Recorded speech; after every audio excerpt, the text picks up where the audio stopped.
takes law enforcement away from our country is ridiculous and will be overturned. Now, it's not unusual for presidents to weigh in on court decisions. However, it's highly unusual for the commander-in-chief to publicly criticize the judge himself.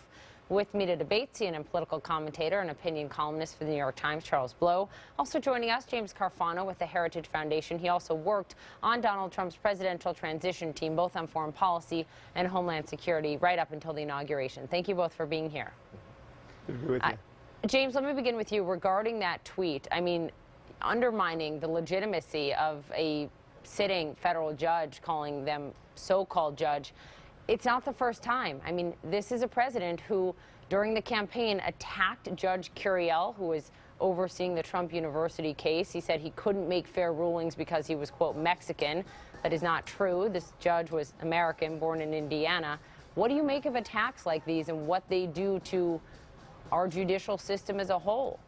Well, I don't pay attention to them because I do policy, not politics. And government, 99% of government is kind of like the iceberg. It's what's beneath the water, and it actually what actually makes policy and implements policy. And the stuff that people talk about in tweets, I just don't pay attention to it because in the end of the day, you don't pay attention to what the president of the United States tweets. Yeah, that's true. I didn't. Yeah, I used to never listen to Obama's speeches either, and there's a reason for that. That's rhetoric, and I'm not dismissing rhetoric. I'm not saying it's not important, but if you're a policy analyst and you're looking at what the government actually does, what you do is you actually look at what the government actually does. So this is a president who says we are a nation of laws, right? This is about law and order. This is what this country is about. And yet you're undermining, is he not undermining the legal system that we have by questioning the ability of two federal judges to do their jobs? Well, that's your interpretation of the rhetoric.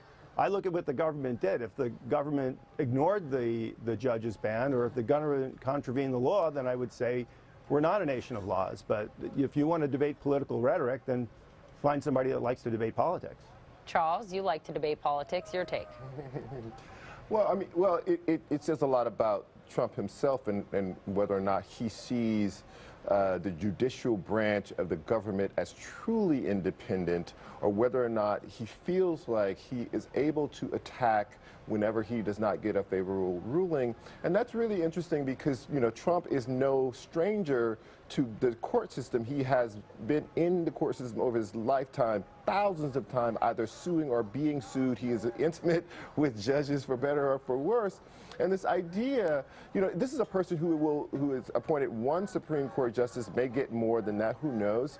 There are 80+ federal judgeships open now. That's 10% of all federal judgeships. If you have a person who looks at federal judges and says, if I don't like the way that you rule, then you are illegitimate, then that person is, then you have to ask yourself, is that person the person you want filling the 80+ federal judgeships out there? Because you do want those people to behave in a way that is independent of any other branch of government, and to feel like that they are insulated from these sorts of attacks by the commander-in-chief.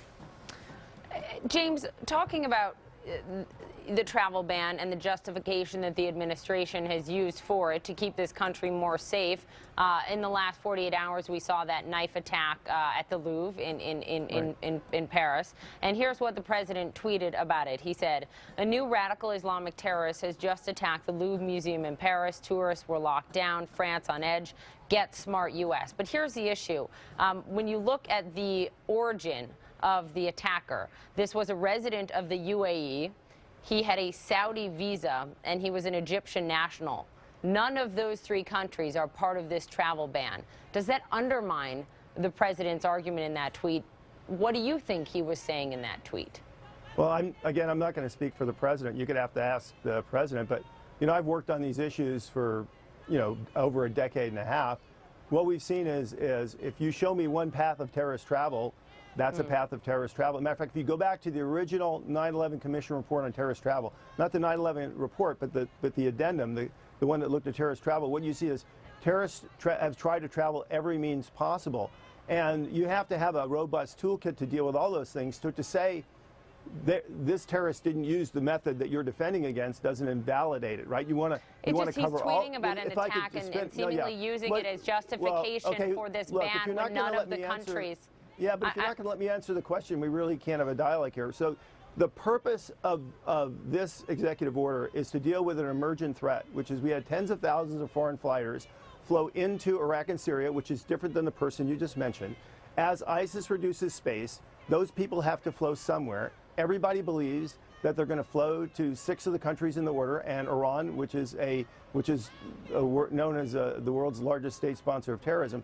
So the executive order, whether you like it or not, is designed to deal with the outflow of foreign fighters, which, oh, by the way, have used both the refugee pipeline and the visa pipeline to try to leave countries and do terrorist attacks, principally we've seen in Europe. Charles Blow, I'd like your response to that, and also take a look at this. This is the cover of Der Spiegel, one of the most, if not the most influential publication in Germany, and this is how they're depicting this ban as the president cutting off the head of the Statue of Liberty. It is inflammatory. It is meant to spark debate. I mean, what you think this does to the United States on the world stage? Right, so there are multiple levels here. One is the issue of whether or not having a ban on these particular countries actually helps to increase the safety of America, or actually makes America less safe by inflaming tensions already in those areas, by making it harder for those countries to cooperate. Some of them do cooperate with the United States and help to fight alongside the United States soldiers, and whether or not that will continue at the same rate that it is. There's also the international perception issue here, and whether or not people can use this as a propaganda tool, whether in those countries or in other ones, to recruit people who may already have, problems with the United States, whether they are justified or not, whatever, who cares, but recruit people into an ideology that radicalizes even more people. But then there's also on the American side, the raw economics of it. There are brilliant people in the world. We want more of those brilliant people working for us, adding to our intellectual capital, adding to our economy, than rather than staying in their countries and adding to the intellectual capital and the economies of Charles, those countries. What do you make of the fact that, I mean, the CNN polling, I think we can pull it up, it shows a pretty fairly even divide on how people feel about the travel ban. You've got 53% opposed to it, 47% favor it. Well, I mean, these kinds of I separate out polling issues, right? So this is a very more complicated issue, and I'm always wanting to ask, what do you know about it, before you give you your opinion about it.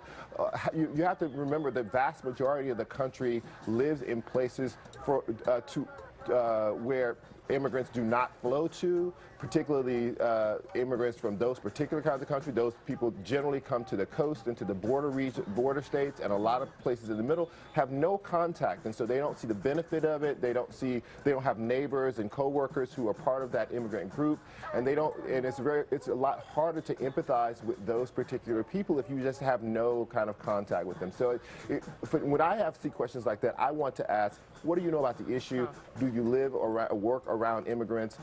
Is this affecting anybody that you know? I got to leave it there, guys. James Carafano, nice to have you on. Charles Blow, thank you as well. Coming up, millions affected by the president's travel ban order. But coming up, you'll meet a young Iraqi boy